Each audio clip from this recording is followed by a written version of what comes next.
Okay. So मी अक्षय Kadam. So मी last 10 वर्ष झालं UPSC ला दिल्लीमध्ये शिकवत होतो. सो पुण्यामध्ये पण मी 16 पासून आय वॉज टीचिंग. 2019 पर्यंत मी ऑलमोस्ट सगळ्याच क्लासमध्ये पुण्यात शिकवलेलं आहे. आणि देन 19ला आय वेंट टू दिल्ली. आणि दिल्लीमध्ये मग बऱ्याच इन्स्टिट्यूटमध्ये शिकवत होतो. आणि मग तुमचा हे MPSC UPSC सिलेबस सेम झाल्यावर मग हे धनंजय मते सर, अवधूत कल्याणे सर, ते सगळे माझे फ्रेंड होते.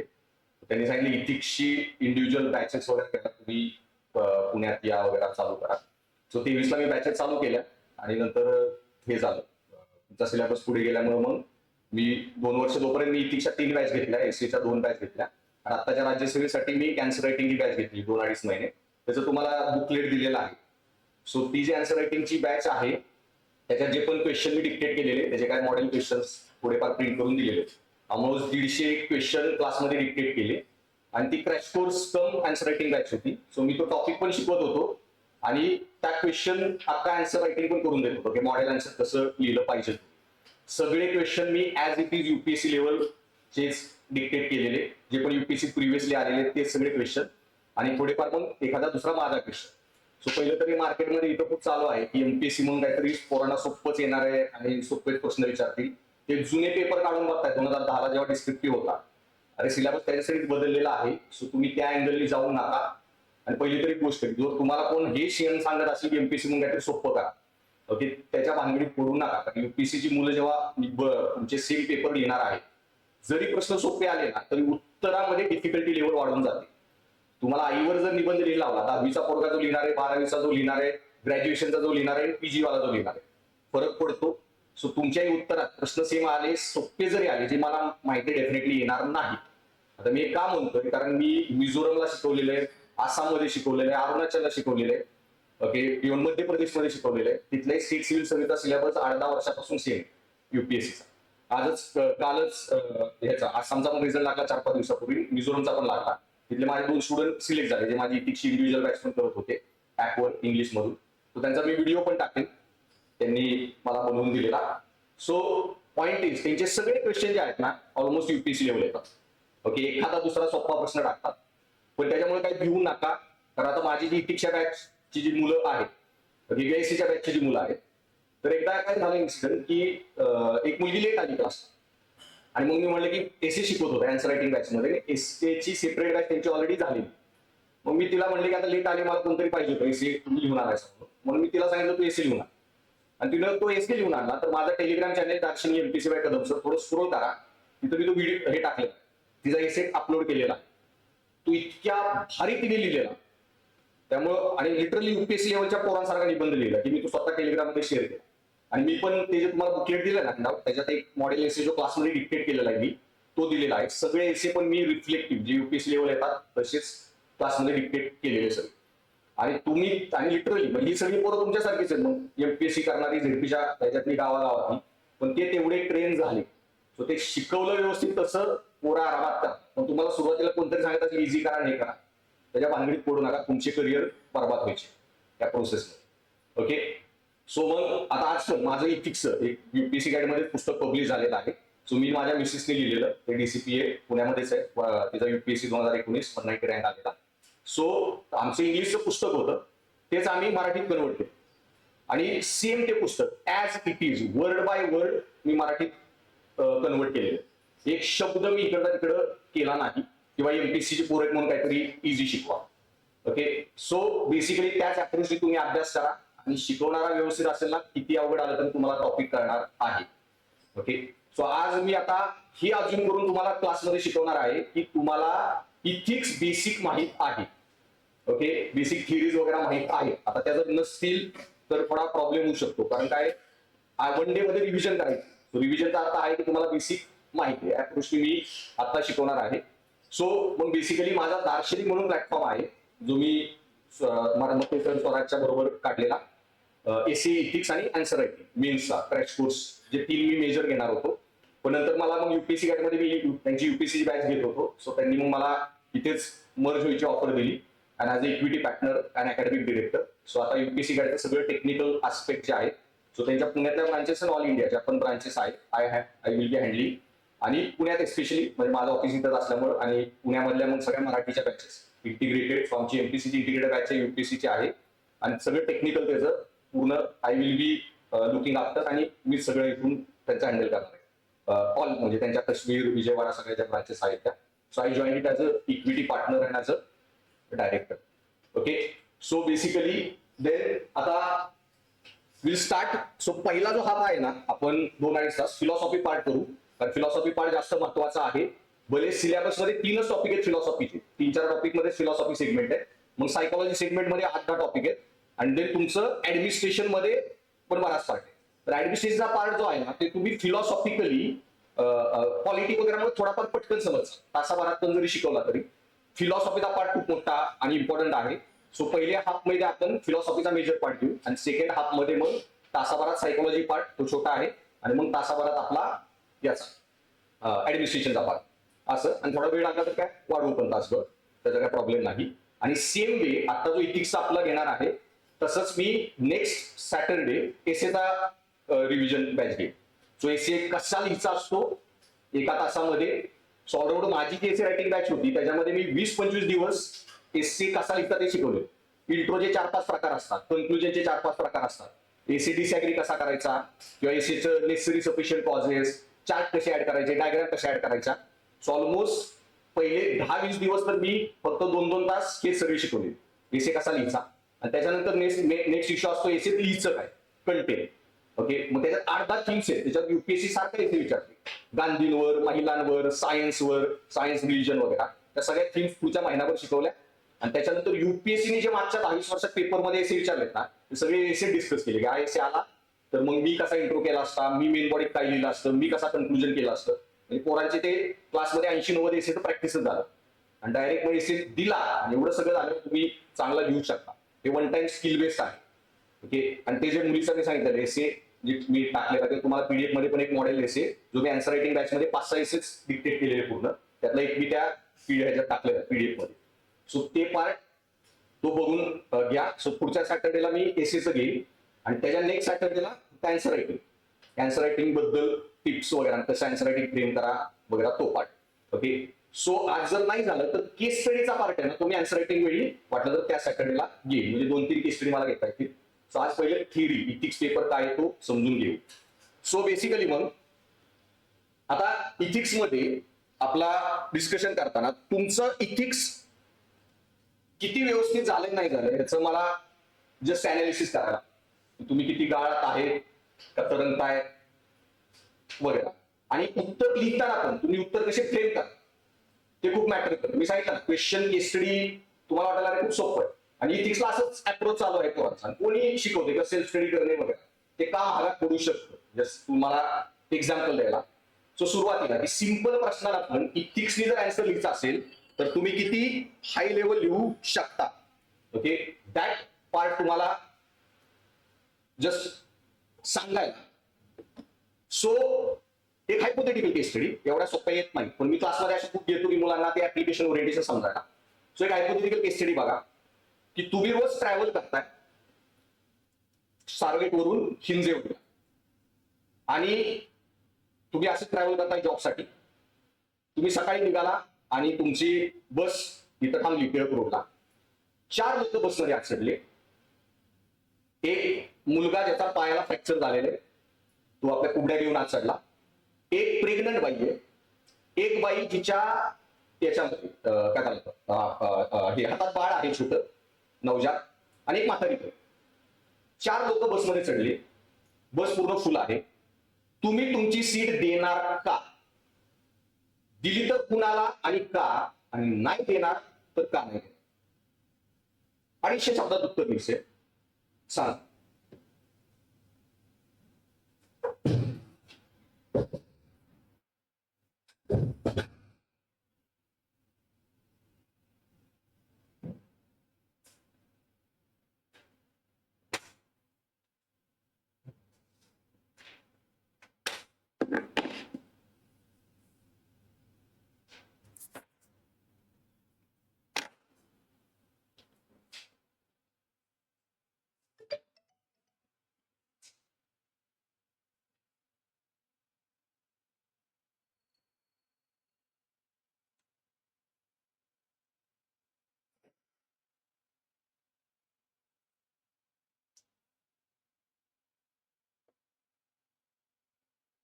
सांगा काय लिहिणार.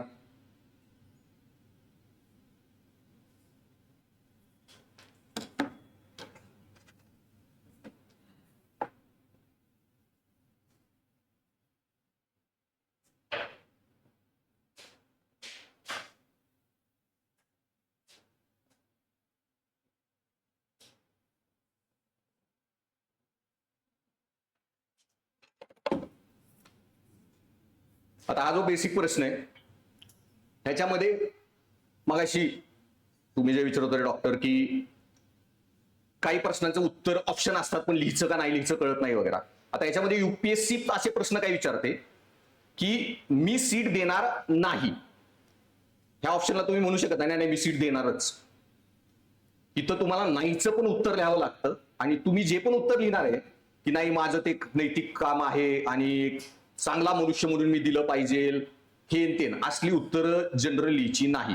म्हणून मी सांगितलंय की प्रश्न जरी सोपा आला तुम्ही उत्तर काय लेवलला लिहिताय खूप मॅटर करणार आहे. आता या सिंपल प्रश्नामध्ये की तुम्ही सीट कुणाला देणार नाही देणार ह्याचे पण खूप टेक्निकल पॉईंट आहेत नीतिशास्त्रातून बघितले तर. मग आता मी सीट देणार नाही तर का नाही देणार. मग याच्यामध्ये पहिला तुमचा की मी डेली ट्रॅव्हल करतोय आणि मी जर डेली ट्रॅव्हल करतोय तर त्याच्यामध्ये एक थिअरी येते नीतिशास्त्रामध्ये नैतिक स्वारस्यवाद इथिकल इगोइझम. आणि नैतिक स्वारस्यवादानुसार तुम्ही तुमचा आनंद भोगू शकता नैतिकतेत ऍज लॉंग ऍज तुम्ही जे करताय ना त्याचा समाजावर काही निगेटिव्ह परिणाम नाही. So I can enjoy my own pleasures without cost to the society. Okay and so मग when you enjoy your own pleasure you don't have to worry about society. मग तुम्ही तुम्हाला कुणाला त्रास दिला नाही ना तुम्ही तुमचं तिकीट विकत घेतलं तुम्ही तुमच्या सीटवर बसला तर तुमच्या सुखाचा कुणावर काही निगेटिव्ह परिणाम तुम्हाला काळजी करायची गरज नाही. सेम वे सेम वे तो पहिलं नैतिक स्वारस्यवाद. सेकंडली तुम्ही नैतिक दृष्ट्या जबाबदार आहात तुम्ही कायदेशीर दृष्ट्या जबाबदार नाही लिगॅलिटी मोरॅलिटी. तिसरं तुम्ही डेली ट्रॅव्हल करताय. ओके डेली ट्रॅव्हल करताय आज तुम्ही सीट देचाल उद्या देचाल हे देचाल तुमची प्रोडक्टिव्हिटी इम्पॅक्ट होईल. कंपॅशन कॅन बी मोरली एक्झॉस्टिंग. सारखंच दान धर्म करत बसला माझी बायको सारखी ओरडते सारखाच पैसे वाटत असतो कोणी मागितले मित्र सगळ्यात पाहुण्या रावळ्यात. पॉइंट इज तुम्ही कंगाल व्हायचा एक दिवस. सो कंपॅशन कॅन बी मोरली एक्झॉस्टिंग. तिसरं बाई तुमचा काय ऍक्सिडेंट झाला तुमच्यावर लोक डिपेंडेंट आहेत फॅमिली डिपेंडेंट आहे वगैरे तुम्ही तुमच्या सेफ्टी पण विचार केला पाहिजे. बाई तुम्ही तर त्यांना काही जबरदस्ती त्यांची कुणाची सीट घेतली नाही. पाचवा पॉईंट. आणि अकाउंटेबिलिटी जर ते लोक कॅपेबल नव्हते तर बस फुल असताना त्यांनी बसमध्ये चढायलाच नव्हतं पाहिजे. त्यांची पण स्वतःची जबाबदारी आहे ना स्वतःबद्दल की बाबा माझी अशी अवस्था आहे तर मी अशा भरलेल्या बसमध्ये चढावं का नाही चढावं. या सगळ्या उत्तरात तुम्ही काही निगेटिव्ह बोलत नाहीये. Every point is totally rational totally legal. So मग मी सीट का देणार नाही कळलं. बेसिकली 5-6 पॉईंट जे सांगितले आणि याच्यानंतर जरी तुम्ही सीट दिली आजचा प्रश्न सॉल्व्ह होईल. उद्या काय उद्या कोणतरी वेगळी 4 लोक असतील उद्या तुम्ही बसमध्ये नसाल त्यांचा कायम प्रश्न सुटणार आहे का. सो 6 पॉईंट सीट का देणार नाही सिंपल नीतिशास्त्राच्या. आता सीट देणार तर का देणार. मग सीट देण्याचे काय पॉईंट तर पहिलं बाई माझी ही लीगल ड्युटी नसली तरी माझी नैतिक ड्युटी आहे मोरल रिस्पॉन्सिबिलिटी. देन इथिकल अल्ट्रुइझम म्हणून एक थिअरी येते नैतिक परोपकारवाद. ती थिअरी काय म्हणते की बाई स्वार्थी होणे स्वारस्यवाद शिकवावं नाही लागत ते जन्मजात असतं रक्तात. नैतिकता तिथं चालू होते जिथं तुम्ही स्वार्थाच्या पुढे जाता. ओके आणि त्यामुळे नैतिकता म्हणजेच परोपकारवाद. स्वारस्यवाद ते म्हणतात थिअरीच नाही नीतिशास्त्राची. सो तुम्ही परोपकारवादी झालंच पाहिजे तेच खरं नीतिशास्त्र आहे. तिसरा इमॅन्युअल कांत पुढे सांगेन थिंकर जो होता त्याचं जे म्हणणं होतं act according to that maxim which you at the same time wish to get govern by. दुनियाशी त्या नियमाने वागा ज्या नियमाने तुम्हाला वाटते जग तुमच्याशी वागावे. तर मग तुम्ही जेव्हा नीतिशास्त्रामध्ये हे करताय तुम्ही उद्या स्वतःला त्याच्या जागेवर बघितलं आणि उद्या जर तुमचा ऍक्सिडेंट झाला असेल किंवा तुमची आई आजी असेल आई वगैरे म्हातारी असेल किंवा तुमची बायको प्रेग्नेंट असेल तुम्हाला काय वाटतंय दुसऱ्या लोकांनी काय करावं. आपली सीट द्यावी तर मग तुम्ही तुमची सीट दिली पाहिजे. पण कांत काय म्हणतो की तुम्ही ज्या कृती करताना जगाचा नियम म्हणल्या पाहिजेत युनिव्हर्सल सोल्युशन पाहिजे. तुम्ही आज सीट सोडली उद्या कोण सोडेल. युनिव्हर्सल सोल्युशन आहे का. आणि तुम्ही कायदेशीर दृष्ट्या जबाबदार नाहीये मग कायदेशीरच्या कोण जबाबदार आहे सरकार. मग सरकारकडे जा सरकारची जबाबदारी काय रिझर्व्ह सीट असतात म्हाताऱ्यांसाठी असतात, मी बघेन तिथं कोण बसलंय त्याला उठवायला लावेन. अपंगांसाठी असतात, तिथं कोण बसले बघेन त्यांना उठवायला लावेन. महिलांसाठी असतात, महिलांसाठी कुठल्या सीटवर कोण पुरुष बसलाय का, इमोशनल होऊन उत्तर लिहायची गरज नाही, सगळी नीतिशास्त्रात. प्रशासन पण एक भाग आहे नीतिशास्त्राचा, त्याला उठवेन, सीट त्याला देईन, आणि मग राहिली जी चौथी महिला माझी सीट तिला देईन. आणि तिथं पण ऑप्शन अवेलेबल नसेल, जितका डीप विचार करता येईल. ऑलरेडी म्हातारी बाईची सीट आहे, तिथं ऑलरेडी कुठली तरी म्हातारी बाई आहे, अपंगाच्या सीटवर कोणतरी अपंग आहे, महिलेच्या सीटवर पण महिला आहे, उठवायचाच काही ऑप्शन नाहीये. तर उपयुक्ततावाद सिद्धांत, उपयुक्ततावादाची 6-7 तत्व होती. त्याच्यामध्ये मग निर्णय घेताना एक्सटेंट ऑफ प्लेजर, की जास्तीत जास्त सुख निर्माण करा. मग बाई जी प्रेग्नंट बाई आहे ना, मी तिला बसवायला लावेन, कारण 2 जीव इन्व्हॉल्ड आहेत, आणि तिला सांगेन ते दुसऱ्या बाईचं बाळ हातात पकडेल. 3 लोकांचा प्रश्न सॉल्व्ह झाला, सिंपल, एका केस स्टडीमध्ये. कळलं? सो आणि मग त्यांना सांगेन की रोटेशनवर बसा 10-10 मिनिटं, 20-20 मिनिट, आणि सॉल्व्ह. 7-8 पॉइंट सीट कुणाला देणार आणि का देणार, आणि ह्या लेवलला उत्तर लिहिलं तर मार्क येतात, आणि 140-150 येतात, लिटरली सांगतो. ओके, आता माझा एक स्टुडंट आहे, तो IRMS आहे ऑलरेडी, इंडियन रेव्हेन्यू मॅनेजमेंट, नंतर इंडियन फॉरेस्ट सर्व्हिसमध्ये, आणि आता परत रँक इम्प्रुव्हमेंटसाठी देतो. तू इथिक्सची इतकी खतरनाक उत्तर देतो, त्यांनी माझी ऑनलाईन इथिक्सची UPSCची ऍपवर बॅच केली पूर्ण, आणि नंतर आन्सर रायटिंग 133 प्रश्नांची उत्तर लिहिली डिसेंबर पर्यंत. त्या मेंटरशिप UPSCचा माझा एक ग्रुप आहे, आणि आता डायरेक्ट प्रीसाठी तो प्रिपेअर करतोय पुढच्या. सो पॉइंट इज की हे, आणि इट इज डुएबल, आणि इथिक्सचा एकच पुस्तक आहे, आरामात सगळं होऊन जातं. एसीला लय अभ्यास करावा लागत नाही, स्टॅटिक पार्ट आहे, एकदा शिकला, 20-25 निबंध लिहिले झाले, 140-150 मार्क येतात, आणि सगळे टॉपर इथंच मार्क काढतात. GS 1, 2, 3 किती असलं 100च्या वर टॉपरला जात नाहीत, ऑल इंडिया टॉपर असला तरी UPSC, आणि एवढे जास्त वाचायचंय आणि एवढे कमी त्याच्यात कंटेंट आहे. ओके, सो पुढच्या सॅटर्डेला मी एसए आणि भारतीय समाज, माझी तशीच बॅच आहे, 2.5 महिन्याची एसए आणि भारतीय समाजची एक बॅच असते, आणि एक फक्त इथिक्सची बॅच असते 2.5 महिन्याची. सो आता जसं 1 डे इथिक्स रिव्हिजन, तसं आपण भारतीय समाज आणि एसएचं पुढच्या सॅटर्डेला मी घेईन. सो बेसिकली मग नीतिशास्त्रामध्ये एक एक एक एक आता आपण टॉपिकच चालू करूया. सो मग पहिलं की नीतिशास्त्र म्हणजे काय, तिथूनच बेसिक टर्म्स बघत जाऊ. आता त्याच्यामध्ये एक इश्यू आहे की इथिकल आणि लीगल, हा टॉपिक मी नंतर घेईन. What is ethical and what is legal, दोन्हीमध्ये खूप मोठा फरक आहे. सो बेसिकली मग काय, म्हणजे इथिक्स आणि लिगॅलिटी मध्ये काय फरक आहे, मोरॅलिटी आणि लिगॅलिटी. सिंपल प्रश्न येईल बरं का, आणि UPSC 3-4 वेळा प्रश्न आलेला आहे ह्या एका टॉपिकवर, इथिकल अँड लीगल.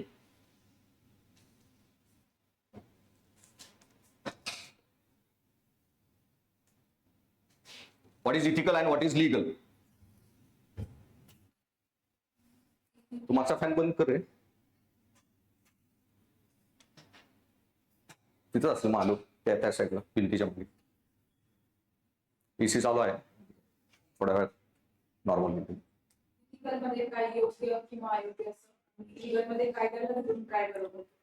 सो मग दोन्हीत फरक काय. So basically ethical and legal दोन्हीमध्ये फरक नाहीये ऍक्च्युली. इथिकलचाच एक पार्ट आहे लीगल. सो लीगल इथिक्स, तर इथिक्स लीगल पण असतात, सोशल असतात, रिलिजियस असतात, कॉन्स्टिट्युशनल असतात. सो इथिक्सचे बरेच पार्ट आहेत. ओके, त्याच्यामध्ये लीगल इथिक्स एक पार्ट आहे. पॉइंट एवढाच आहे की लॉज हळूहळू इव्हॉल्व्ह होतात, इथिक्स खूप रॅपिडली चेंज होऊ शकतं, आणि त्याच्यामुळं सोसायटीचे इथिक्स पुढे निघून जाऊ शकतात, लॉज मागे राहू शकतात. त्यामुळे लीगल आणि इथिक्स मध्ये गॅप येतो. सो तो एक सेपरेट टॉपिक आहे, तो मी सेपरेटली डिस्कस करेन, gap between legality and morality. Gandhi शिकवताना एक कन्सेप्ट आहे धर्मराज्य, त्याच्यामध्ये मी तो टॉपिक ऍड्रेस करेन डिटेलमध्ये. पण UPSC त्याच्यावर एक प्रश्न आलेला, 3-4 वेळा प्रश्न आले की should ethical behaviour be mandated by law or should it be matter of personal choice, की नैतिक वर्तन हे कायद्याने अनिवार्य करावे का ते व्यक्तीच्या इच्छेवर अवलंबून असावे. सो ही जी टॉपिक आहे ना, लिगॅलिटी मॉरॅलिटी, असे प्रश्न येतात. सो बेसिकली कायद्याने अनिवार्य करावे का व्यक्तीच्या इच्छेवर, तर त्याच्यामध्ये 2-3 इश्यूज आहेत की कायद्याने अनिवार्य केलं ना तर लोक तोपर्यंत नैतिक वागतील जोपर्यंत कायदा अस्तित्वात आहे. सो लोक सिग्नल याच्यासाठी फॉलो करतायत की मामो आहे, CCTV कॅमेरा आहे, तोपर्यंत लिगल वागतील. ज्यावेळी तिथं मामो नाही, CCTV नाही, लिगल वर्तन त्यांचं गेलं. ओके, पण जर इच्छेने वागायला लागले तर मग रात्री 10-12 वाजता पण सिग्नल चालू असेल, लोक सिग्नल फॉलो करतील. पण पॉइंट हा आहे की जर प्रत्येक जण इच्छेने कायदा फॉलो करावा हे जर वाटत असेल ना, हे खूप आदर्शात्मक आहे, रस्त्यावरचा प्रत्येक माणूस गांधी आंबेडकर असावा, हे शक्य नाही ओके सोसायटीमध्ये. त्यामुळे तुम्हाला लागतात पोलिसांचे दांडके. समाजाला प्रत्येक जण इच्छेने नैतिक वागेल शक्य नाही, आणि त्यामुळे समाजात तुम्हाला लिगॅलिटी आणि मोरॅलिटी दोन्हीचा बॅलन्स करून चालावं लागतं.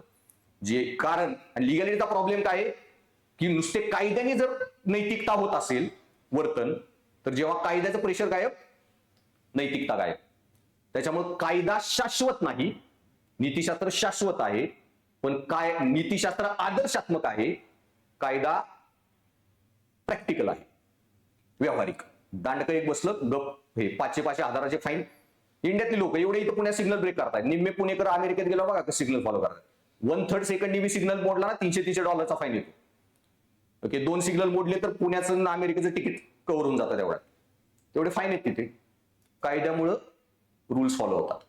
So basically legality morality, so दोन्हीमध्ये खूप कॉम्प्लिकेटेड डिबेट आहे. पण हा जो प्रश्न होता युपीएससी आता आलता 23 का 24 का 25 पेपरमध्ये, should ethical behaviour be mandated by law or should it be matter of personal choice. तर तुम्हाला रिझनिंग लिहून उदाहरणं देऊन उत्तर जे लिहायचं आहे.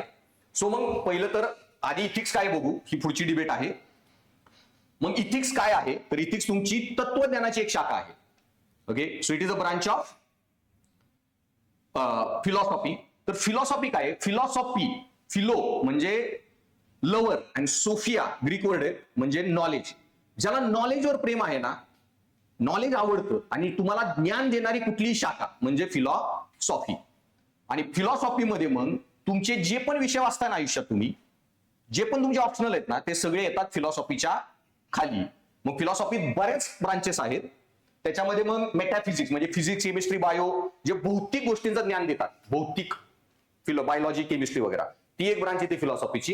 एक येते पॉलिटिकल फिलॉसॉफी. आपल्या बापजात्यांना सुरुवातीला इश्यू काय होता, समाज नीट राहिला पाहिजे, कायदे कसे बनवायचे, राजकारण कसं चालवायचं, म्हणून पॉलिटिकल फिलॉसॉफी तुमचे Paul science, constitution, सिव्हिक्स, law, history, ती एक ब्रांच येते फिलॉसॉफीची.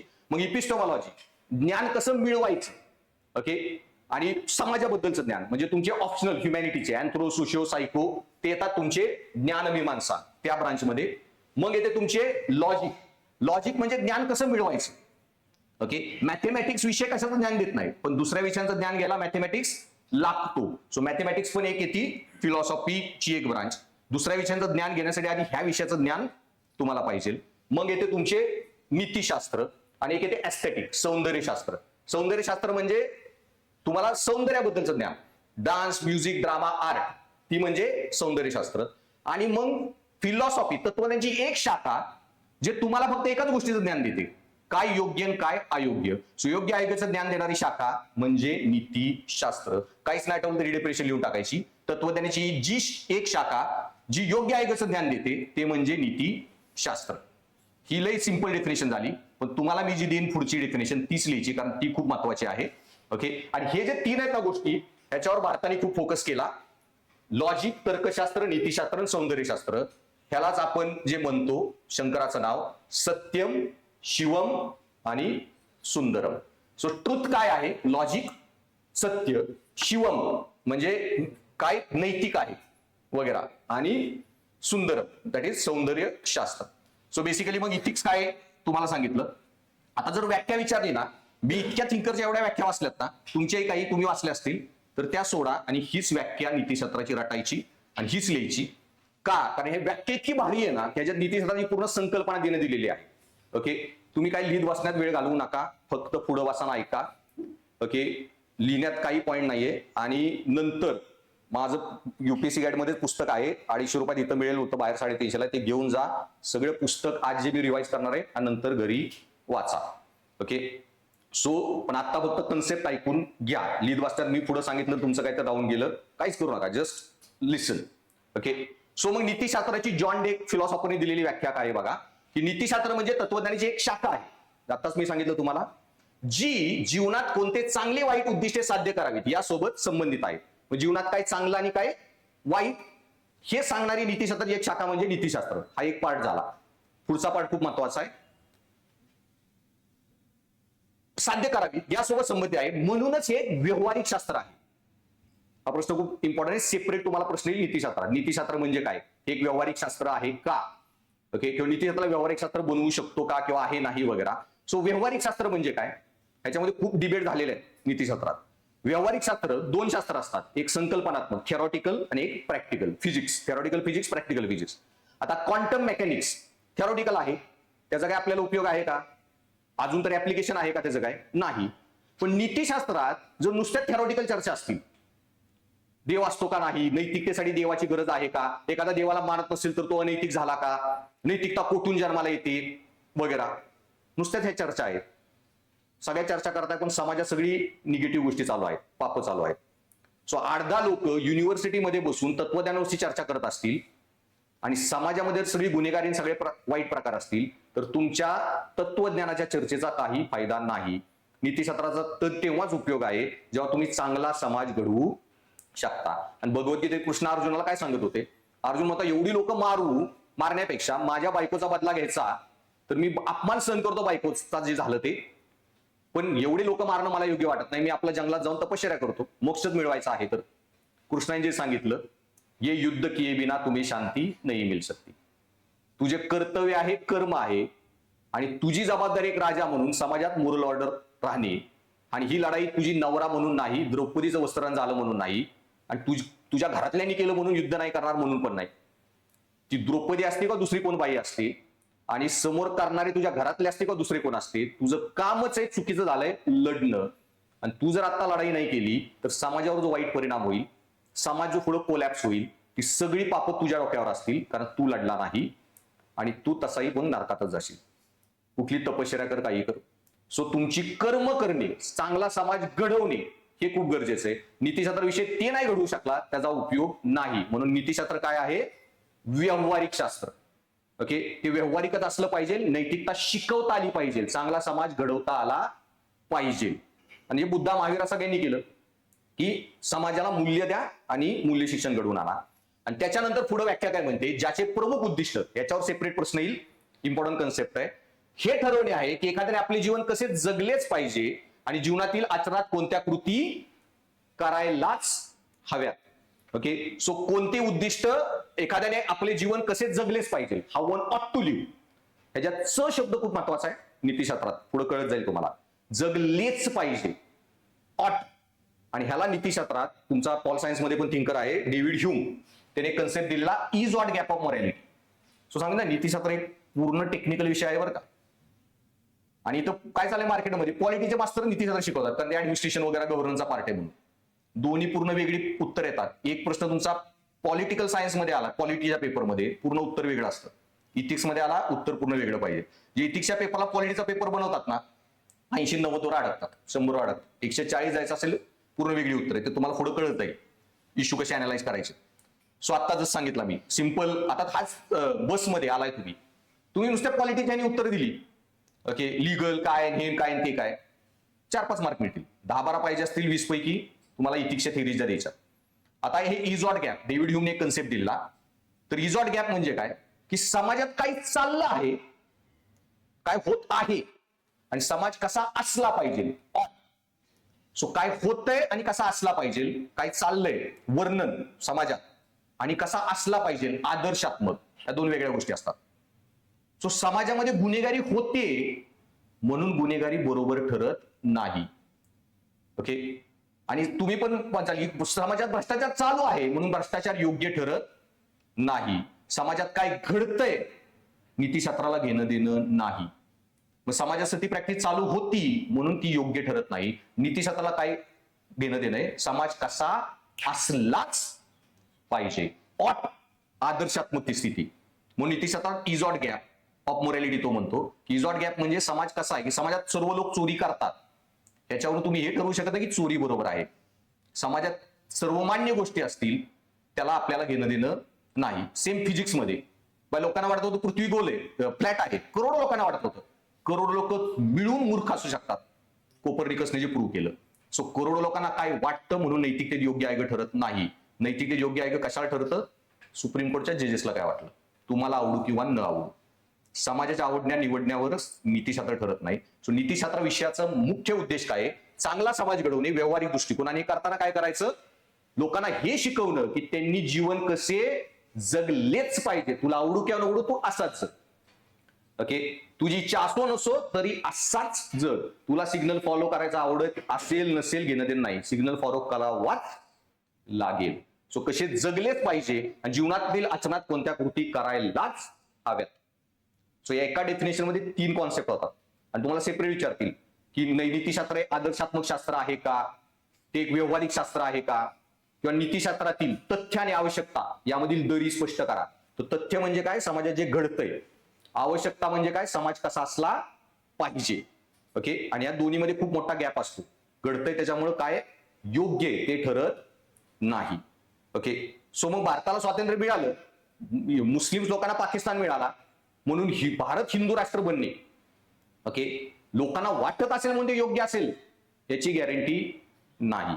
बाई लोकांना वाटत नसलं तरी लोकशाही ही 70-80 वर्षांनी सुरू झाली, योग्यच होती. सगळे धर्मांत देश बुडले बघा, मिडल ईस्ट पासून सगळीकडे अफगाणिस्तान, पाकिस्तान. तेव्हा मग बाबासाहेबांना, नेहरूंना, गांधींना जे वाटलं ना 80 वर्षानंतर सुरू झालं. सो समाजाला आवडू किंवा न आवडू, नीतिशास्त्रात ती गोष्ट मॅटर करते, समाज कसा असला पाहिजे. ओके, सो तथ्य आवश्यकता दरी पहिला एक व्याख्या कॉन्सेप्ट. मग त्याच्यात पुढं आता इथे मायनर पॉइंटच ना, ते पुस्तकात वगैरे बाकी बघून घ्या.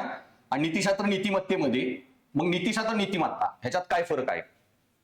आता मी बऱ्याच जणांनी, माझी पोरं जे इथिक्सच्या बॅचची होती ना, ती मला सारखी फोटो बिटो पाठवायची, कुठेतरी नोट्स आल्या वगैरे वाचून. कितनं वांदे आहेत, इथिक्स काय मॉरॅलिटी काय, ह्याच्याच कन्सेप्ट मध्ये एवढा घोळ केलेला आहे. सो 3 शब्द आहेत लक्षात ठेवा, नीतिशास्त्र, नीतिमत्ता, नैतिकता. ओके, इंग्लिशमध्ये 2 शब्द आहेत, इथिक्स आणि मॉरॅलिटी. सो क्लिअर कट लक्षात ठेवा, इथं निम्मी लोक मॉरॅलिटीलाच नैतिकता म्हणतात.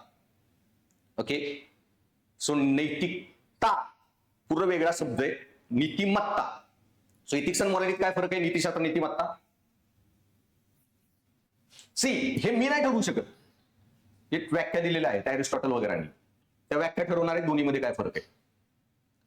So basically ethics and morality मध्ये इथिक्स जे असतं ना, हे मागाशी व्याख्येत काय बघितलं आपण, समाज कसा घडला पाहिजे, कोणत्या कृती केल्याच पाहिजेत. सो नीतिशास्त्र कोण सांगतं, एक्सटर्नल सोर्स, बाह्य घटकांनी दिलेले नियम. नीतिमत्ता म्हणजे तुमच्या अंतरात्म्यातून तुम्ही एखादी कृती करता, अंतरात्म्याचा आवाज तुम्हाला सांगतो हे योग्य आहे, तर ती नीतिमत्ता. मग तुम्ही सिग्नल का फॉलो करताय, मामू आहे, सीसीटीव्ही कॅमेरा आहे म्हणून, तर तुम्ही एखादी योग्य गोष्ट करताय का, कायद्यामुळं, ते झालं नीतिशास्त्र. तुम्ही नीतिशास्त्र एका विषयाचं म्हणजे कायद्याचं पालन करताय बाह्य. जर तुम्हाला वाटलं ना एक नागरिक म्हणून हे माझं कर्तव्य आहे, ती झाली नीतिमत्ता. कळलं. सो तुम्ही नॉनव्हेज खात नाही का, मी जैन आहे म्हणून, हे झालं नीतिशास्त्र. मी नॉनव्हेज खात नाही कारण मला आवडत नाही, मला वास आवडत नाही, ही नीतिमत्ता होत नाही. जरी तुमच्या अंतरात्म्याचा आवाज असला तरी. अंतरात्म्याचा आवाज असायला एक पर्टिक्युलर रिझनिंग लागतं, हे असले रिझनिंग चालत नाहीत. जैविक तर्क, मला आवडत नाही, उद्या आवडायला लागेल, 4 कोंबड्या खाचा. ओके, मला वास आवडत नाही, दिल्लीला करीमच्या हॉटेलमध्ये जावा, वास बदलेल, टेस्ट बदलेल, सगळं बदलेल. नीतिमत्ता असल्या ह्याच्यावर चालत नाही. नीतिमत्तेचे तर्क असतात ना ते दैवी तर्क. आणि दैवी तर्क म्हणजे काय, महावीर का म्हणले नॉनव्हेज का खाऊ नका, नरकात जाचाल म्हणून का, त्यांना वास आवडत नव्हता म्हणून का, त्यांना टेस्ट आवडत नव्हती म्हणून. महावीरांचा जो तर्क आहे ना तो तुमचा तर्क पाहिजे. त्यांचा तर्क काय होता, बस एकच, जनावरांना जगण्याचा अधिकार आहे, माझे सुख दुसऱ्याच्या दुःखातून नाहीत पाहिजेत. ओके, त्यांना त्यांचं इंडिपेंडंट अस्तित्व आहे, त्यांना त्यांचं जीवन आहे, आणि मी त्यांचा जगण्याचा अधिकार रिस्पेक्ट करणार. That's it. ह्या कारणाने कळत असेल तरच ती येते नीतिमत्ता. आणि मग सिग्नल फॉलो करायचा तर का करणार तुम्ही सिग्नल फॉलो, तर दैवी तर्क. मग सिग्नल कायद्याच्या बाबतीत देव कोण झाले, गांधी, नेहरू, आंबेडकर, पटेल. मग जर तुमच्या जागा उद्या आंबेडकर सिग्नलवर असतील किंवा गांधी, नेहरू सिग्नलवर असतील, ते का सिग्नल फॉलो करतील, 500 रुपये फाईन होईल म्हणून, सीसीटीव्ही आहे म्हणून, ते का सिग्नल फॉलो करतील. एक नागरिक म्हणून माझे कर्तव्य आहे कायदा रिस्पेक्ट करणे. ह्यांनी करत असाल तर ते झाली नीतिमत्ता. आता तिसरा शब्द काय, तो नैतिकता. एक ओळख लोकांनी इथं करून ठेवलाय, क्लिअर लक्षात ठेवा. नैतिकता काय, इंग्लिशमध्ये 2 शब्द, इथिक्स आणि मॉरॅलिटी. मराठीत 3 शब्द आहेत. आता तुम्ही सिग्नलवर सिग्नलवर उभे आहात, मी तिथनं चाललोय, मला माहितीये का तुमच्या डोक्यात काय चाललंय, की 500 रुपये फाईन होईल, त्याच्यापेक्षा 500 रुपयाची पार्टी करतो म्हणून सिग्नलवर थांबलाय का, माझं एक कर्तव्य म्हणून थांबलाय. मला बाहेरनं काय माहितीये का, तुम्ही नीतिशास्त्रामुळे करताय का नीतिमत्तेमुळे करताय. तर मग मराठीत शब्द वापरला जातो की तो नैतिक वागत आहे, तो नैतिक, त्याचं आचरण नैतिक आहे. अरे पण ते का आहे? नीतिशास्त्रातून आहे का नीतिमत्तेतून मला माहित नाही. वागत तर आहात ना नैतिक, दॅट्स इट. सिग्नल तर फॉलो करताय, दॅट्स इट. त्याचं कारण मला माहित आहे. सो नैतिकता, की मी नॉनव्हेज खात नाही, नैतिक झालं. बरं का खात नाही? टेस्ट आवडत नाही, स्मेल आवडत नाही, तर ते ना नीतिशास्त्र आहे नीतिमत्ता आहे. पण मी काय करणार, माझ्या घरात कोण खात नाही म्हणून खात नाही, नीतिशास्त्र. मलाच वाटतं जनावरांना अधिकार आहे तर नीतिमत्ता. पण बाहेरून तुम्हाला माहिती आहे का मी नॉनव्हेज खात नाही तर का खात नाही? तुम्ही काय म्हणणार आहे मग? तो नीतिशास्त्राचं पालन करतोय नाही म्हणू शकत, तो नीतिमत्तेचं पालन करतोय नाही म्हणू शकत. तुम्ही काय म्हणणार? त्याचं वर्तन नैतिक आहे, दॅट्स इट. सो तेवढं कन्फ्युजन फक्त सॉल्व्ह करा. सो मग नीतिमत्ता म्हणजे काय? तर ही अरिस्टॉटलची व्याख्या आहे. मोरॅलिटी, नीतिमत्ता is a standard of right and wise conduct whose authority in practical thought is determined by reason rather than custom. So नीतिमत्ता म्हणजे काय? नीतिमत्ता, नीतिशास्त्र एकच गोष्टी सांगतात, कुठलं वर्तन योग्य आणि अयोग्य. पण नीतिमत्तेमध्ये योग्य आणि अयोग्य वर्तन हे कशाने ठरवलं जातं? डिटरमाइंड बाय रिझन, तर्काने, नॉट बाय कस्टम. कस्टम म्हणजे काय? प्रथेने. म्हणजे नॉनव्हेज ह्याच्यासाठी खात नाही की धर्म सांगतोय म्हणून, धर्म सांगतोय म्हणून नॉनव्हेज खात नाही तर कस्टम झाली. अंतरात्मा, रिझन, तर्क सांगतोय तर ते झालं नीतिमत्ता. आणि नीतिमत्ता कुठून जन्माला येते? अंतरात्म्यातून, विवेक बुद्धी. आणि विवेक बुद्धी शब्द लय महत्वाचा आहे. विवेक, सत्सत विवेक बुद्धी. सत म्हणजे सत्य. सत्य म्हणजे काय? हिंदू फिलॉसॉफीमध्ये परमात्म्याला जे म्हणतो ना सच्चिदानंद, की ज्याचा चित आत्मा हा सत्याने भरलेला आहे आणि जो आनंदात आहे, सच्चिदानंद. सत्य म्हणजे भारतीय फिलॉसॉफीत मोरॅलिटी, नैतिकता. आणि सत्य सांगणारी तर्कशक्ती, विवेक बुद्धी, मोरल रिझनिंग. तुमचं मला आवडत नाही हे विवेक बुद्धीतून नाही आलं, हे बायोलॉजीतून आलेलं. मला वास आवडत नाही हे विवेक बुद्धीतून नाही आलं, बायोलॉजीतून आलेले. जनावरांना अधिकार असावेत, मग उपाशी राहावं लागलं तरी चालेल, प्रोटीन डिफिशियन्सी मेलो तरी चालेल, गांधी सारखा. बाया डॉक्टर म्हणले मरचाल, प्रोटीन घ्या, दूध प्या. गाईचं दूध माझ्यासाठी बनलं नाही, बछड्यासाठी आहे, पिणार नाही. हे झाला तुमचा बौद्धिक तर्क. सो तुमचं कॉन्शियन्स, विवेक बुद्धीतून आले तर ती बनते नीतिमत्ता, अदरवाईज ती नीतिमत्ता नाही. आणि याच्यावर एवढे प्रश्न आलेत ना इथिक्स अँड मॉरॅलिटीवर, कम्पॅरिझनवर, युपीएससी मध्ये. ओके, सो मग त्याच्यामध्ये की नीतिशास्त्र म्हणजे काय? प्रशासनात तुम्ही प्रशासनामध्ये सगळे नियम फॉलो करता का? कारण नाही केले तर सरकार ऍक्शन घेईल, डिसिप्लिनरी. कारण भारत सरकारचा कायदा आहे civil service code of conduct rule. तर ते काय झालं? नीतिशास्त्र. तुम्ही ऑफिसला टाइमवर जाता कारण civil service code of conduct rule मध्ये लिहिले असं करा. तुम्ही राजकीय गोष्टीत भाग घेत नाही कारण सांगितले civil service code of conduct rule मध्ये लिहिलंय म्हणून. तर ते झालं नीतिशास्त्र. पण तुम्हाला कळतं की बाई मी civil service code of conduct rule मध्ये जे लिहिलंय ते तुम्हाला पटलंय की मी एक अधिकारी म्हणून राजकीय दृष्ट्या तटस्थ पाहिजे. तर ते काय झालं तुमचं? नीतिमत्ता. तुम्हाला ते मूल्य कळालं आणि त्याच्यातून वर्तन झालेलं आहे. तर मग मी जे सांगितलं की नीतिशास्त्रात तर्क कसा पाहिजे, त्याच्यात 3 पॅरामीटर येतात.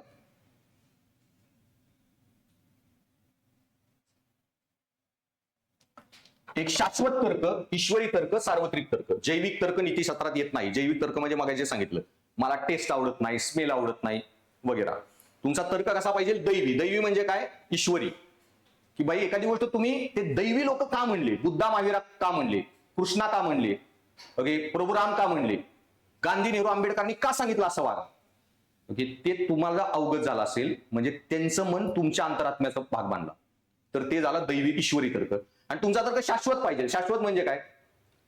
मला डायजेस्ट होत नाही नॉनव्हेज, उद्या डायजेस्ट व्हायला लागेल, 4 कोंबड्या खाचाल. तुमचे तर्क कसे पाहिजेत? ग्रॅव्हिटी सारखे. करोडो वर्षापूर्वी बी होती, आजही आहे, करोडो वर्षानंतर पण असेल. जनावरांना अधिकार आहे, दॅट्स इट.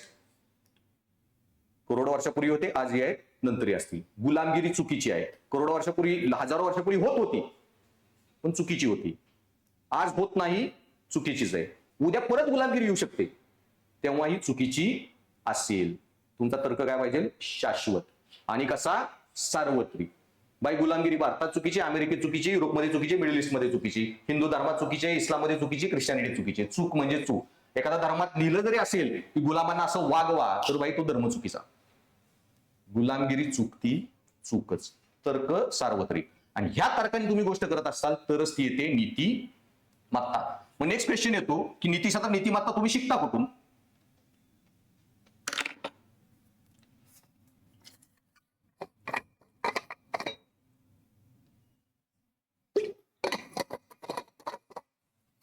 तो सेपरेट टॉपिक आहे तुम्हाला, डिटर्मिनंट्स ऑफ इथिक्स. सो तुम्ही जेव्हा जन्माला येता तुम्ही काय असता, टॅब्युला रासा हे कन्सेप्ट आहे, वाचलाय कोणी ऑप्शनल मध्ये, फिलॉसॉफ सायकोलॉजी सोशिओलॉजी मध्ये. टॅब्युला रासा म्हणजे कोरी पाटी, लय इम्पॉर्टंट कन्सेप्ट आहे तुमच्या ऑप्शनल पेपर मधला. सो तुम्ही जेव्हा जन्माला येता आपण सगळे काय असतो, कोरी पाटी. आपल्याकडे फक्त बायोलॉजिकल आणि जेनेटिकल गोष्टी असतात, त्याला नेचर नर्चर डिबेट म्हणतात जैवशास्त्रातली. किती गोष्टी तुमच्या निसर्गाकडून येतात, नेचर, आणि नर्चर तुमच्या अपब्रिंगिंग मुळे. नीतिशास्त्र तर तुमच्या ज्या स्पेक्ट्रम आहे तो मूल्यांचा गोष्टींचा, तर तुमचे skin colour, body type, hair type हे सगळं कशातून येणार आहे, नेचर. ओके, तुमचा IQ वगैरे 50% नेचर नर्चर येतं, IQ वगैरे त्या गोष्टींमध्ये. आणि तुमची मूल्य, नीतिमूल्य, वृत्ती, इकडे जे सगळ्या गोष्टी आहेत, भावनिक बुद्धिमत्ता, या सगळ्या कशातून येतात, नर्चर. त्याच्यामध्ये ऑल टोटल तुमचं नर्चरिंग येतं. कोणी जन्मजात नैतिक नसतो, झिरो अंडरस्टँडिंग नैतिकतेची. हळूहळू आपण ते कुठून शिकतो, मग सामाजिकरण करणारे घटक. ओके, आणि मग समाज आपल्याला शिकवतो आणि समाजाचे नियम आपण शिकत जातो, आणि ते समाजाचे नियम शिकत शिकत शिकत काय शेप होता, आपली नीतिमत्ता. ओके, पण आपली नीतिमत्ता शेप झाली, पण पॉइंट आहे ना की समाजाला तरी कसं कळलं पहिल्यांदा योग्य काय ना अयोग्य काय. नीतिशास्त्र जे आपण शिकलो, समाजाला कसं कळलं ते शास्त्र काय आहे. सो बेसिकली समाजाकडून काही गोष्टी ज्या आपण शिकत गेलो आणि तुमची नैतिकता सुधारली. पण ज्या लोकांची नैतिकता सुधरत सुधरत सुधरत इतक्या टॉप लेवलला गेली, त्या लोकांची नैतिकता, नीतिमत्ता, त्या लोकांची काही थोड्याफार लोकांची नीतिमत्ता, ते बनतं समाजाचं नीतिशास्त्र. बुद्धांची नीतिमत्ता बनलं बुद्धिझमचं नीतिशास्त्र. महावीरांची नीतिमत्ता बनली जैनिझमचं नीतिशास्त्र. आणि गांधी आंबेडकरांची नीतिमत्ता बनली भारताचं संविधानाचं नीतिशास्त्र. सो जे लोकांची नीतिमत्ता सगळ्यात टॉपला गेली त्यांची नीतिमत्ता बनली जगाचं नीतिशास्त्र. आणि हेच नीतिशास्त्र आपल्याला शिकवलं गेलं पुस्तकातून गांधी आंबेडकरांची नीतिमत्ता संविधानाची आपण आत्मसात केली. आता एकमेकांशी आपण समानतेने वागतो, कायद्याने वागतो, आणि हे जी सायकल आहे चालत राहते. आणि अजून एक नीतिमत्ता नीतिशास्त्र बनते एक्सपिरियन्सनी. हजारो वर्ष आपण कबिलात फिरायचो 500-600च्या, तेव्हा कुठली लग्न बिग्न काय नव्हती, कुणाचाही कुणाशी संबंध, पोरं जन्माला यायची, सगळी पोरं सगळे सांभाळून टाकायचे, कबिला टाईप राहायचो. पण आता तुम्ही मोहनजोदडो आणि हरप्पा सारख्या सिटी केल्या, 10,000 लोक एकत्र राहायला लागले, कुणाचाही कुणाशी संबंध असतील, पोरं जन्माला आली, कोण सांभाळायला तयार नाही, माझं पोरग थोडीच आहे, disaster, society will collapse. Automatically तुम्हाला एक्सपिरियन्सनी समाजासाठी नियम बनवावे लागले लग्नाचे, आणि तुम्ही दोघे एकत्र राहा आणि कुठलाही विवाहबाह्य संबंध नाही, पोरं पैदा करा, सांभाळा, तरच पुढची पिढी नीट वाढेल. सो समाज आपल्या एक्सपिरियन्सनी पण ठरवतो काय योग्य काय अयोग्य. सो मॅक्झिमम नियम जे आहेत जे समाजात चालू आहे ते एक्सपिरियन्सचे आहेत, की असंच वागलं तर जास्त योग्य आहे समाजामध्ये. गाव शहाणा का राव शहाणा, गाव शहाणा एकटा जगू शकत नाही, थोडंफार गावाचं ऐकावं लागणार आहे, कारण गाववाला कळलेलं आहे ते हजारो वर्षाच्या एक्सपिरियन्सनी कुठले नियम फॉलो करा, काय करा, न करा, ते फॉलो करणे. सो नीतिशास्त्र पण एकतर समाजाच्या ऐतिहासिक अनुभवातून जन्माला येतं, किंवा काही लोक जे टॉपलाच गेले, नीतिमत्ता त्यांची इतकी मोठी झाली की त्यांनी समाजच बदलून टाकला. तुकाराम महाराज, कबीर, तुलसीदास, शिवाजी महाराज वगैरे. ओके, ह्यांच्या नीतिमत्ताच बनल्या समाजाचं शास्त्र, समाज तसा वागायला लागला. मग त्यानंतर एक टॉपिक येतो मोरल, इमॉरल, अमोरल. ओके, आता या सगळ्या टॉपिक मध्ये लय डिटेल डिबेट आहेत. माझी नीतिशास्त्र बॅच 40 महिने जाते, पण त्यानंतर तुम्हाला काय अभ्यास करावा लागत नाही, सगळे आन्सर येऊनच जाणार, केस स्टडी येऊ काही येऊ. इव्हन ऑनलाईन जी माझी ऍपवर बॅच आहे ते ऑलमोस्ट 120-30 तासाची आहे. ओके, त्याच्यात फुल ह्या सगळ्या डिबेट केल्यात. आता आपल्याला वन डे मध्ये घ्यायचं, त्यामुळं कोप. देन मोरल, इमॉरल, अमोरल, नैतिक, अनैतिक आणि नीती निरपेक्ष. ते निरपेक्ष झालंय. आता बऱ्याच एका दुसऱ्या पुस्तकात त्याच्यासाठी त्यांनी काय लिहिलंय की नैतिक नसलेला, नैतिक नसलेला. ओके, अरे नैतिक नसल्या म्हणजे अनैतिक झाला ना. नैतिक निरपेक्षता वेगळी गोष्ट येते. मोरल, इमॉरल, अमोरल म्हणजे काय, तुम्ही एखाद्याचा मर्डर केला अनैतिक, तुम्ही एखादा जीव वाचवला नैतिक, तुम्ही झू मध्ये फिरायला गेला आणि तुमच्या समोर वाघाने एका माणसाचा मर्डर केला, आता वाघाला काय नैतिक म्हणणार का नैतिक म्हणणार, ते झालं नीतिशून्यता किंवा नैतिक निरपेक्षता. आणि एक वेगळा शब्द आहे नैतिक तटस्थता, शब्द कळले पाहिजेत. तटस्थ म्हणजे काय की बाई हे करू का ते करू काहीच कळणार, सकर्म अकर्म, विकर्म, बाई अकर्म, मी काहीच नाही करणार. तुमच्या समोरून गाडी चाललीये, ट्रेन चाललीये, लेफ्टला वळवा एक माणूस मरेल, राईटला वळवा 5 माणसं मरतील. तुमच्या हातामध्ये लिव्हर आहे, एक मारू का 5 मारू? बाई जाऊ द्या, मी कामच करत नाही, काय होईल मी इंटरफेअर करणार नाही. ही झाली नैतिक तटस्थता. तटस्थता वेगळी कन्सेप्ट आहे. इथं काय आहे? Moral, immoral, amoral. अमोरल म्हणजे नैतिकतेची जाणच आली नाहीये. तटस्थतेत जाण आलीये, तुम्ही निर्णय घेत नाहीये. अर्जुनाला तटस्थ राहायचं होतं लढाईत. ओके, सो सकर्म नैतिक, विकर्म अनैतिक, अकर्म तटस्थता टेक्निकली. पण तुम्हाला नैतिकतेची जाण नाही, ते काय येतं? नैतिक शून्यता किंवा नैतिक निरपेक्ष. ना सापेक्ष आहे ना हे आहे. सो निरपेक्ष, बाई मला कळेनाच ह्याच्यात करू काय, हा वेगळा कन्सेप्ट आहे. सो मग वाघाने जर एखाद्या माणसाला मारलं तर वाघाला काय नैतिक म्हणणार आहे? अरे वाघाला थोडी नैतिकतेचे नियम कळतात. आता हा कन्सेप्ट प्रश्नात कसा येतो? तुम्ही कुणाचा मर्डर केला अनैतिक, जीव वाचवला नैतिक. पण 18 वर्षाच्या खालच्या पोरांनी जर मर्डर केला तर ज्युव्हेनाइल जस्टिस ऍक्ट नीती निरपेक्ष आहे. ते नैतिकता अजून पूर्ण विकसित झाली नाही, त्याला गुन्हेगार वागवलं जात नाही. 3 महिन्यासाठी करेक्शन होत. का? कारण नीती निरपेक्षता किंवा नैतिक शून्यता किंवा नैतिकता शून्यता नसली तरी नैतिकतेचा विकास पूर्ण झालेला नाही. आणि 14 वर्षाच्या खालचं पोरगा असेल तर पोलीस स्टेशनमध्ये पण बोलू शकत नाही. इच्छेने येत असेल तरच नोकरी जाईल तुमची. मर्डर केला असला तरी अरे असं झालं का? करेक्शन होम मध्ये पण पाठवू शकत नाही तुम्ही 14 वर्षाच्या खाली. ज्युव्हेनाइल जस्टिस ऍक्ट बी लागू होत नाही. ज्युव्हेनाइलला लागू होतो 14 वर्षाच्या वर. 10-12 वर्षाच्या पोरांनी गुन्हा जरी केला तरी त्याला गुन्हेगारी समजलं जात नाही, कारण गुन्हा करायला अनैतिक नैतिकता फरकच कळला नाहीये. अनैतिकता जन्मालाच आली नाही.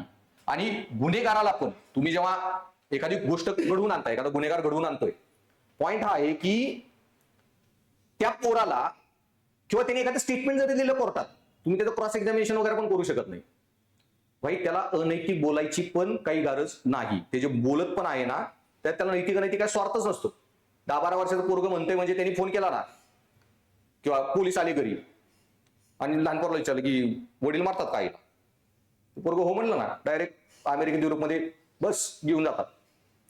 क्रॉस एक्झामिनेशन पण होत नाही. अमेरिका युरोपमध्ये शाळेत जातात, पोरांना सीसीटीव्ही बसवतात पुढे कॅमेरा लावून, घरी कसं काय आहे, काय चालू आहे, मस्त सगळं व्यवस्थित आहे का. मग घरात वडिलांना वडील आईला मारतात का? पोरग हो म्हणलं ना, संपला विषय. ते पोरग जातात तिथून करेक्शन होम मध्ये, पोलीस घरी येऊन बापाला जेलमध्ये. त्याचं स्टेटमेंट पण, त्याला खोटं बोलायला काही अजून इच्छाशक्तीच नाही, तर्क चालेल नाही. ती झाली नैतिक शून्यता. ओके, आता हे जे सगळे कन्सेप्ट आहेत ते प्रश्नात कसे लागू होतात त्या अँगलनी तुम्हाला बघायचे. ओके, ऍडमिनिस्ट्रेशनच्या अँगलनी. सो इमोरल, एखादा मर्डर केला, डायनासोरने मारला, अमोरल. सो चोरी करणे इमोरल, तुम्ही एखादी गोष्ट केली अमोरल, मांजराने एखादं भांडं बिंड फोडलं अमोरल. आणि जसं मी ज्युव्हेनाइल वगैरे सांगितलं, सेम वे माझे बरेच अँगल येतात. बऱ्याच केस स्टडी मध्ये पण हे कन्सेप्ट लावू शकतात. असे मी जे पण कन्सेप्ट शिकवणार आहे ना, सगळे तुम्हाला केस स्टडीत यूज करायचे at a time. Okay, 200-250 concept पूर्ण क्लासमध्ये मी देतो. दर केस स्टडी 10 लिहायचे, तर ते डोकं चाललं पाहिजे, इथे हा कन्सेप्ट लागू होतोय.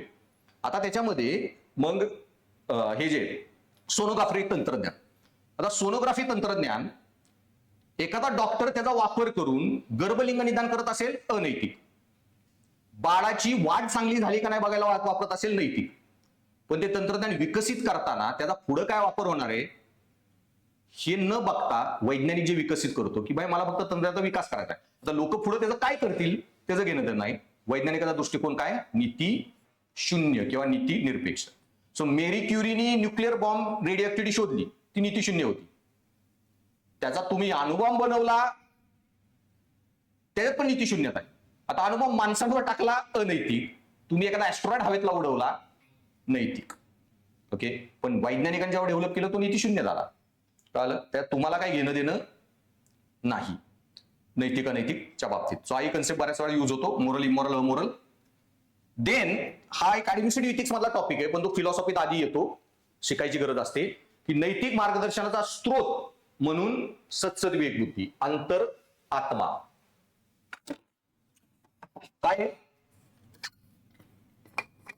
विवेक बुद्धी मी सांगितलं तुम्हाला.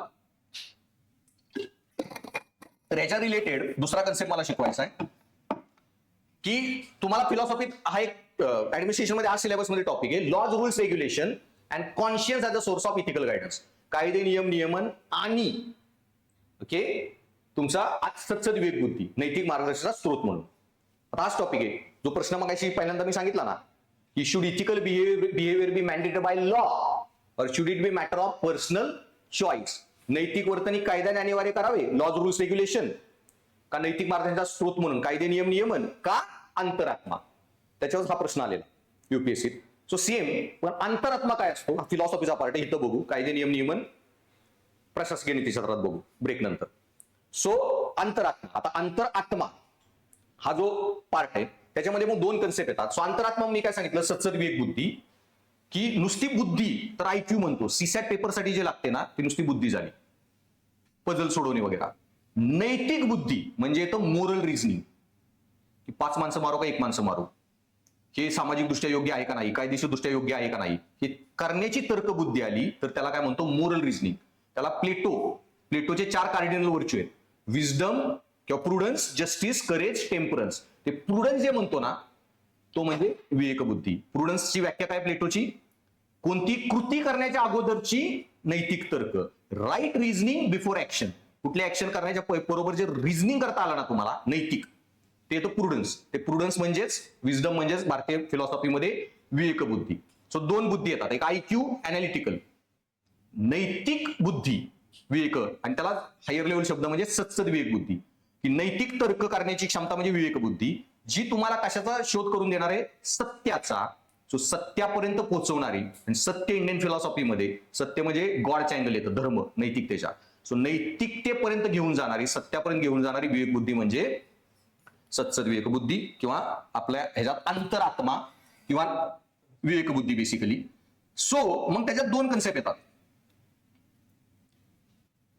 कॉन्शियन्स मध्ये आणि ते कुठलेही टर्म येतील मूल्य संकट मूल्यांचे संकट नीतिमत्ता संकट नीतिमत्तेचे संकट नैतिक संकट नैतिकतेचे संकट विवेक संकट आणि विवेकाचे संकट.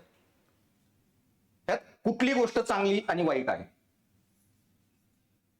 आणि जर हे तुम्हाला वाटत असेल ना की हे कन्सेप्ट आधी बघितलेले नाहीत तर तुम्ही इथिक्स केला असेल किंवा नसेल केला किंवा जिथंही केला आहे तर काहीतरी गडबड केली आहे तिथे.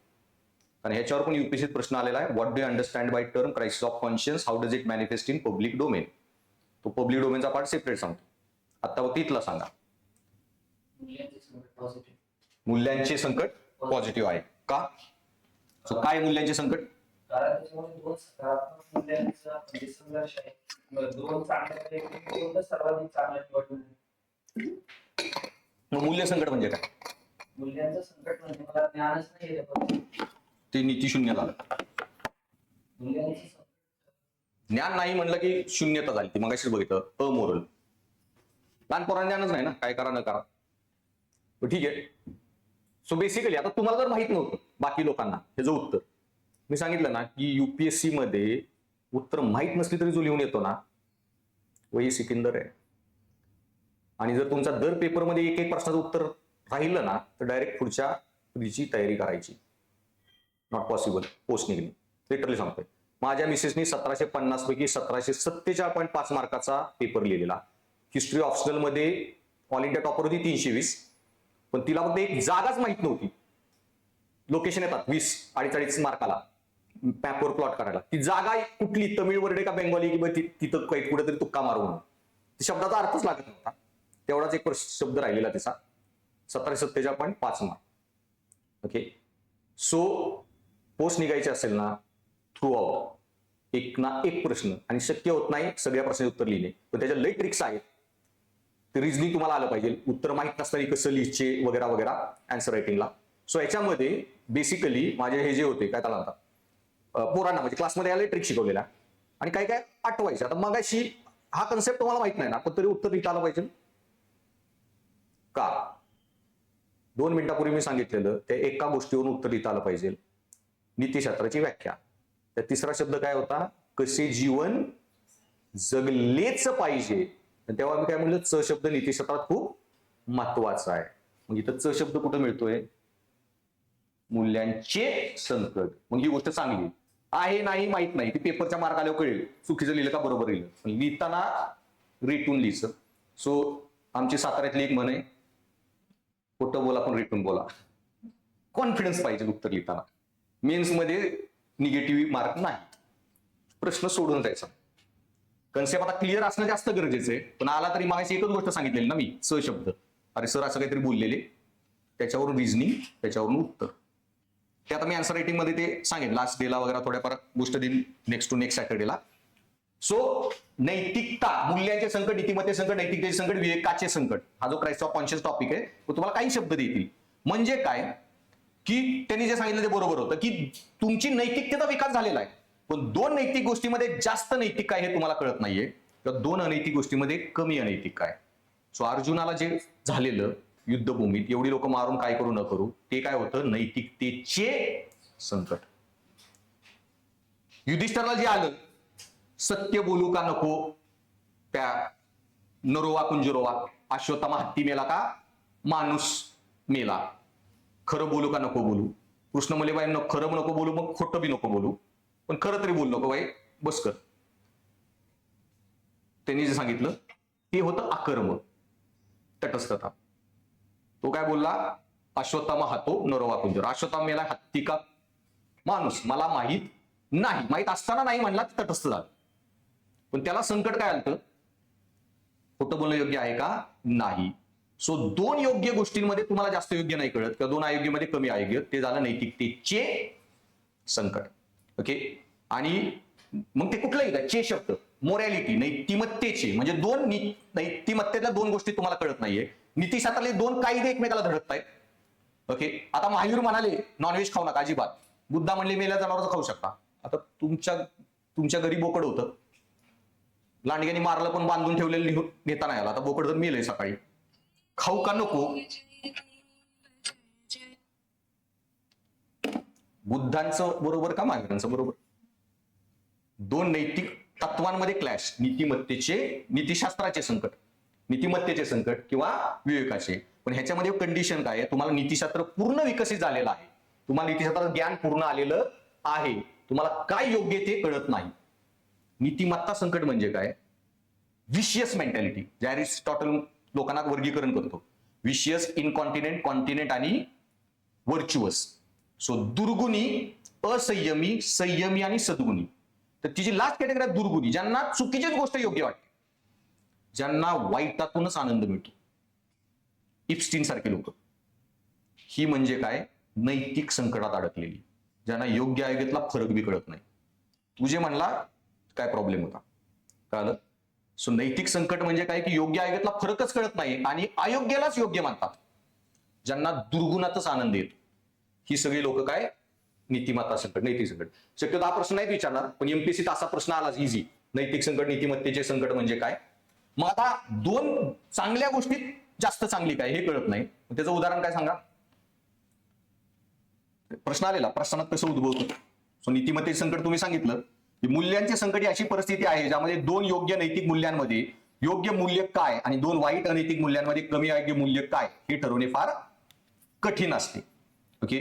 सो किंवा तुम्ही काही मूल्य शिकलेला आहात, आता बरीच पोरं काय क्लासमध्ये शिकून येतात मूल्य वगैरे, आणि मग नीतिशास्त्राचा क्लास जेव्हा चालू होतो मग कळतं आपण किती चुकीचा विचार करत होतो बऱ्याच गोष्टींबद्दल, आणि तुझी पहिली मूल्य ज्यादा रिफाईंड होत जातात, बदलत जातात. सो ते झालं नीतिमत्तेचे संकट. मग बरेच पोरं क्लास म्हणतात नॉनव्हेज खाताय, माझा प्रश्न असतो दूध पितो का. हो, लिटरली सांगतोय, नॉनव्हेज खावा, ते परवडलं. दूध पिणं जास्त भयानक गोष्ट आहे, ज्या लेवलला गायांना एक्सप्लॉइट केलं जातंय. का तुम्ही गायीला आर्टिफिशियली प्रेग्नंट करा, 10 वेळा प्रेग्नंट करा, त्यात खोंड पैदा झाला तर लगेच मारून टाका. नुसत्या म्हशी दिसतात, खोंड का दिसत नाहीत, वासरं दिसतात, लगेच लहानपणी मारले तर कशाला आयुष्यभर सांभाळायला आणि वाढवा, काय करा.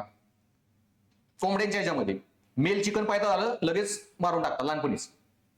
ती कोंबडी 3-3 वर्ष एकाच ठिकाणी वाढवली जाते आणि तिथं अंडी जी पैदा केली जातात. बरं त्याच्यात पण मग काय करतात, वासरू पैदा झाले फिमेल काऊ, तर ती दूध बी पिऊन नाही देणार, त्याला लांब ठेवा. आणि मेल झाला असेल, मारला असेल तर त्याचा ते पुतळा बनवून हे करा, शोषण. इतकी ऑर्गनाइज्ड आणि भयानक इंडस्ट्री आहे पोल्ट्री आणि मिल्क इंडस्ट्री. त्यावेळेस कोंबडी मारली खाल्ली संपलं, मासा मारून खाल्लेला संपला. आता ह्या ज्या गोष्टी तुम्ही डिटेलमध्ये अनालिसिस करता मग कळतं अरे, हे जास्त पापी आहे. सो तुमची अंतर्निहित मूल्य पकडलेली बऱ्याच वर्षाची त्यांच्यात नवीन मूल्य ऍड होऊन वादविवाद निर्माण झाला, ते म्हणजे नीतिमत्तेचे संकट. मग आता प्रश्नाला प्रश्नात कशी उद्भवते सांगा, प्रश्नात कशी उद्भवते?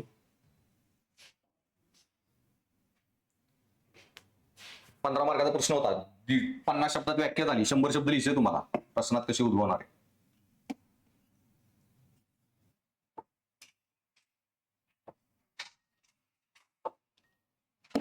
इन जनरल सांगा अजून कशी उद्भवते. आणि प्रत्येक टॉपिकचा प्रश्नाने विचार करायचा.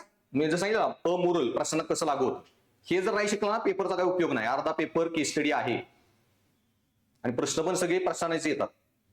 अगर तुम्ही युनिव्हर्सिटीतला फिलॉसॉफी ऑप्शनल किंवा याचा अभ्यास करत नाहीये, त्या ऍप्लिकेशन ओरिएंटेशन महत्वाचं आहे. अरे उद्या आहेच इलिगल एन्क्रोचमेंट हटवायची आहे, पण तिथं सगळी म्हातारे कोतारे लोक आहेत, त्यांची पोरं सांभाळत नाही त्यांना. तुम्ही घरं पाडली तर रस्त्यावर येतील. मग काय घरं पाडू का त्यांना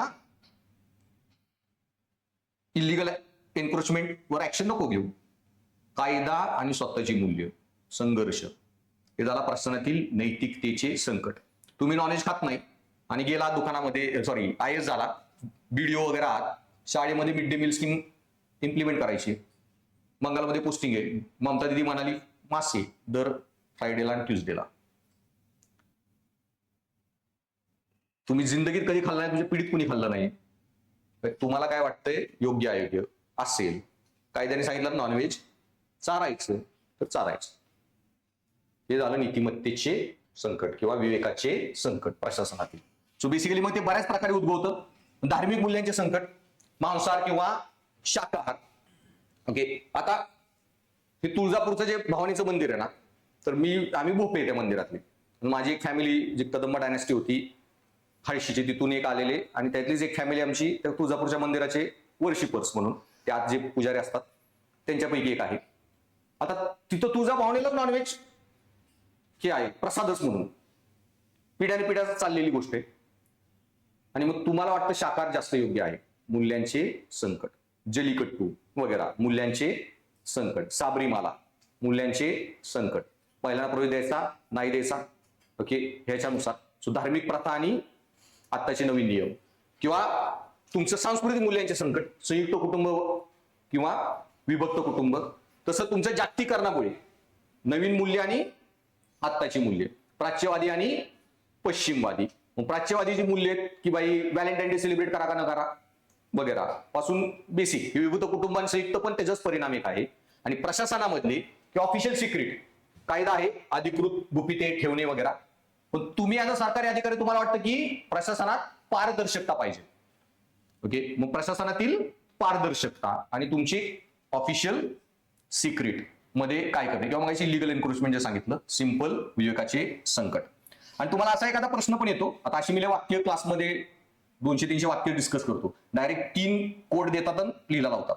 सो असं एखादं वाक्य येईल की मार्टिन लुथर किंगचं, की मनुष्याच्या जीवनाचे अंतिम मोजमाप हे तो आराम आणि सोयीच्या क्षणांमध्ये कुठली बाजू घेतो हे नाही, तर तो नैतिक आव्हानांना किंवा नैतिक दुविधांना सामोरे जाताना कुठली बाजू घेतो हे ठरवते.